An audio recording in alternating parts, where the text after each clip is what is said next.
Hello everyone, I'm Tom Slivick and welcome to today's news. Let's take a look at our headlines. The Ione Mayor appointed a committee to draft an answer to the latest grand jury report released in June.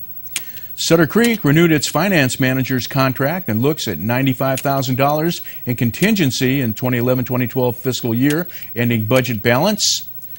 Dalton thanks dozens of people and businesses for volunteering and donating at Dieter Park. Ione okays traffic mitigation fee loan to Sutter Creek and looks to shift regional priority from Ione Bypass to a school crossing safety enhancement project. Caltrans QuickMap gives real-time access to nearly 1,000 freeway cams and 700 electronic message signs. In the second half of the news, I'll be speaking with Jolynn Miller, Youth Development Advisor for the new 4-H Central Sierra region. Stay with us. We'll have these stories when I return from the other side of the break.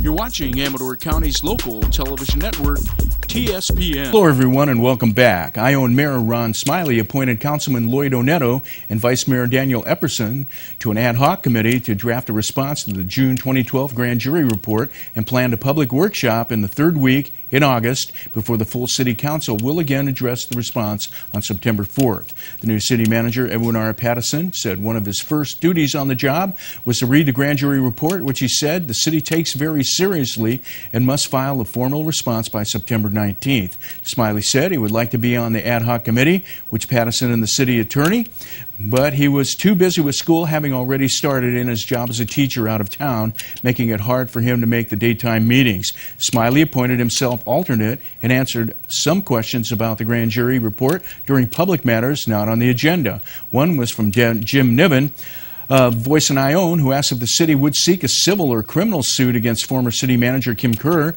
Smiley said the city is working with the grand jury to see if that is pursuable.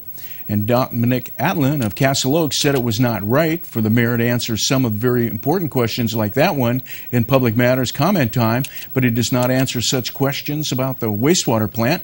Atlin said it was not fair to answer some questions but not others and just respond to the easy ones. Smiley thanked him for the comment. Pattison said he was already instituting the accounting procedures recommended by the grand jury and recommended creating an ad hoc and drafting a response for the full council consideration at its September 12th meeting. Nevin suggested holding a special meeting to discuss the findings and get public input. Smiley said the council does see it as a serious issue and the city is already executing the recommendations. He said needing the response in 90 days is a short time, but he knows people want to be able to have input.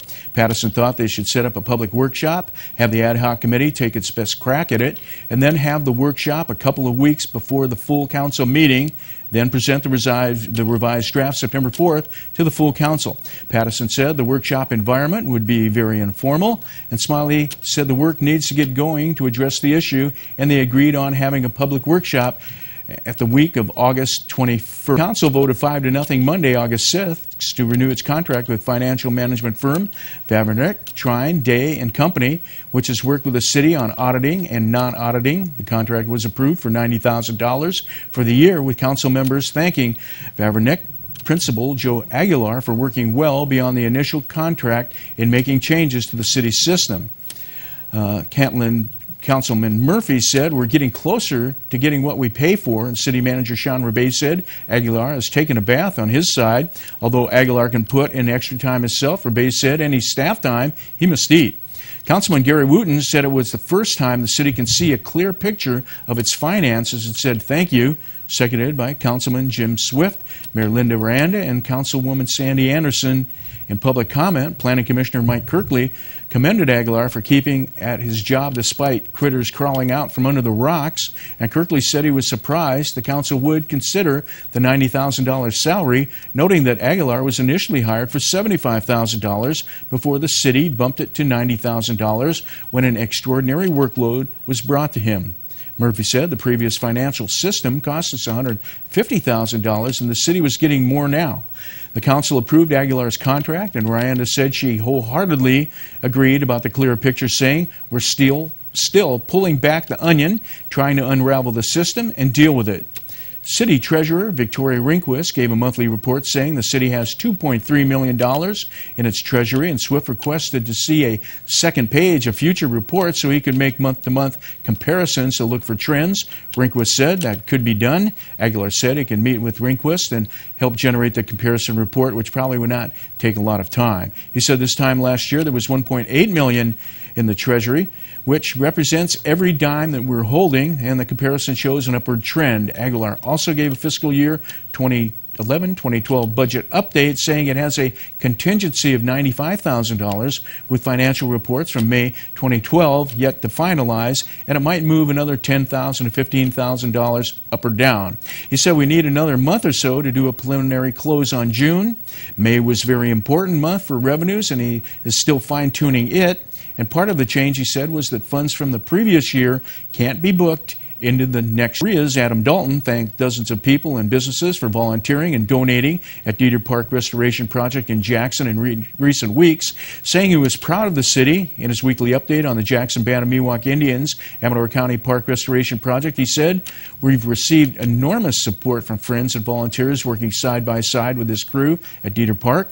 With only a few weeks into the renovation project, we are making great progress and are excited about the many changes taking place. He said the job is far from complete, but he believed with continued cooperation from the city and the dedicated people of our community, we aim to have the project completed by this winter. He asked people to help him continue the momentum and join in the volunteer work 7:30 to 3 p.m. weekdays and help spread the word about Amador County's most rewarding volunteer opportunity. He said Dieter Park will soon become a much more beautiful, safer park thanks to your hard work and dedication to our community, with thanks to dozens of people and businesses for donating services, equipment, and materials such as trenching equipment, field grade and drainage design. Also donated were tree removal, asphalt and seal coating, and irrigation system design, concrete and labor services, water pipes, and trucking for the sod removal. In closing, Dalton said, I wish to offer my apologies to the people up country, as I understand that Molly Joyce Park is still not receiving the care it deserves. My family and the many wonderful volunteers who worked hard on the renovation did so with such great intentions for you and your families. Dalton said, we walked away proud of what we accomplished, and I want you to know that we did our best to make the difference in your lives. I do realize that I should not be the one apologizing, but you deserve one nonetheless. He said he continued the hope that the maintenance program at Molly Joyce is somehow renewed for the benefit of your neighbor. Ione City Attorney approved the loan of regional traffic mitigation fee funds to Sutter Creek on Tuesday, August 7th, but also went on record saying they preferred a traffic light at Ione Elementary School as their top regional priority rather than an Ione Bypass. Ione okayed the loan of $125,000 in traffic fees from its catch of $317,000 dedicated to regional projects through the Amador County Transportation Commission program, and said it preferred the school project, as Councilwoman Andrea Bonham called it, instead of the Western Ione roadway improvement system.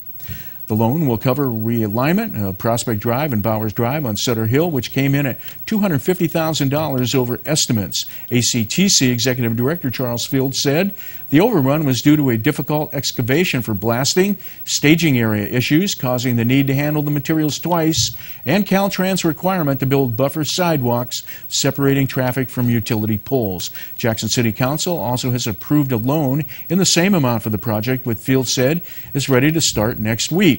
Bonham said she thought the biggest regional need in Ione was getting a light by the school for safety issues, and she would prefer putting money toward this project. She asked if the city can make getting a light for the school its #1 priority. Field said Ione can change its preference, then it needs to take to each member of the ACTC Regional Traffic Mitigation Fee Program, and its oversight committee must decide the designation priority.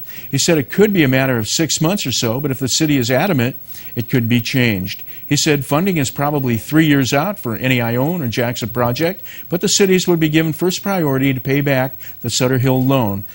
Councilman Lloyd Oneto said several people have approached me and the school board about a kid getting run over there. And Councilman David Plank said, who sits on ACTC, said Caltrans Safety Chief John Getty and Chief Engineer Duper Tong met with him and Ione Elementary Principal Lori Emmerich about the issue. Caltrans said it's immediately doing a safety analysis and looking at long-term assistance for possible funding at the entry and exit of the school on SR 104.